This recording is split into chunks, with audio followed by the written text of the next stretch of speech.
Today we are hunting the Tarantula hawk wasp.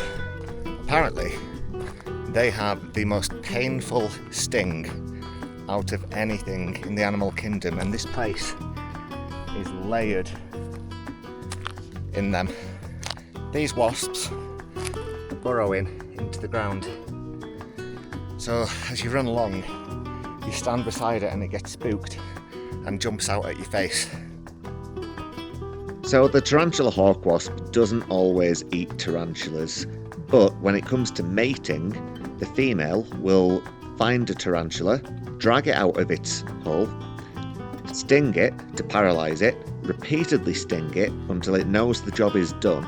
Then it will drag the tarantula back inside the little burrow or into a new burrow of its choosing, lay its larvae in there, and the larvae will over the next weeks eat the tarantula alive, avoiding the organs until the very last to keep it alive while it's being eaten alive.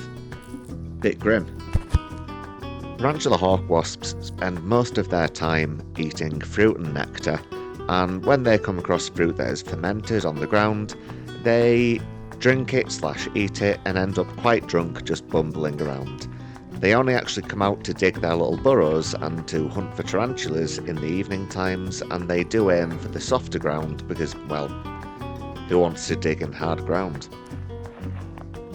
They grow to be between 2 and 3 inches long, which is pretty big for a menacing looking wasp, and its stinger is somewhere between 1/4 inch and 1/2 inch, and this guy, I'm pretty sure, was trying to show me his wings to say back off because he isn't happy about me being there. Given the fact that there were quite a few hundred of them spaced along the trail here, within just maybe 20 or 30 metres, it wasn't exactly hard to find another candidate to record. I'm just expecting any second to feel on my calf just a hammer anvil feel.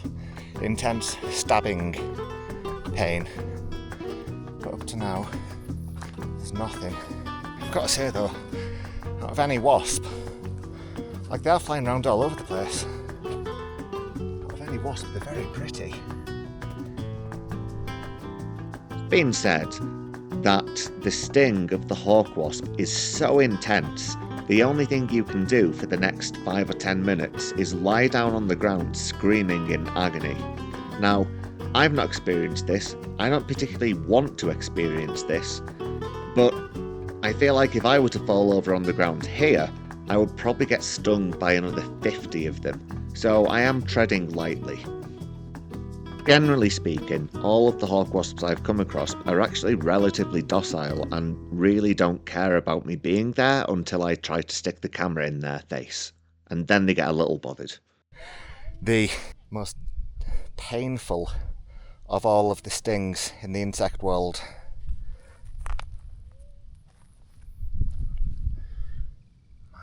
Now you might have noticed that some of the footage I've got of these guys is not the greatest ever. It's a little bit low quality when I get close up, but I had a much better camera at home, so I decided to come back another day with my girlfriend and try and get a few snapshots of them close up. I told her we were going to a nice viewpoint for the evening, just to coax her into it, you know. Oh, one of them got mashed there. Babe, I don't want to stop.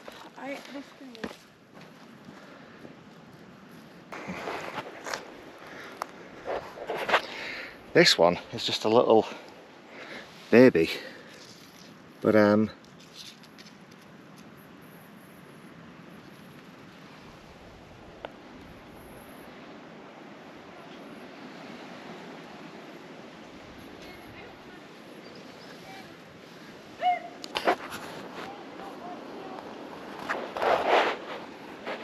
come back down and we'll go back.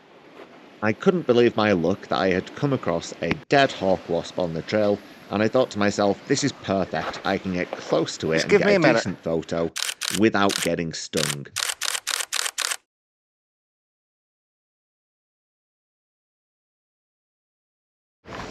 Now we can go. I'm not happy about that.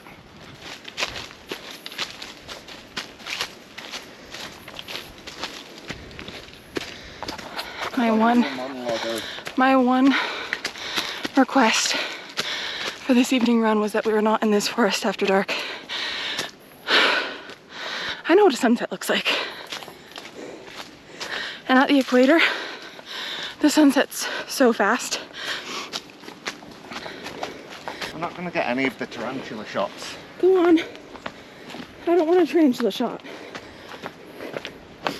I'm not National Geographic, darling. Feeling pretty content, and as the sun was setting, we turned to make way for home. We had a nice viewpoint on the way back, genuinely, so I said to Carly, how about we set the camera up here and get a nice shot of the two of us before we head back as a little memento. I left Carly with the camera to set it up, and this is the shot she got me. I'm behind that wooden tree right there. Yep, that's my leg. Hope you enjoyed this episode, guys. Little mini one for you. See you next time.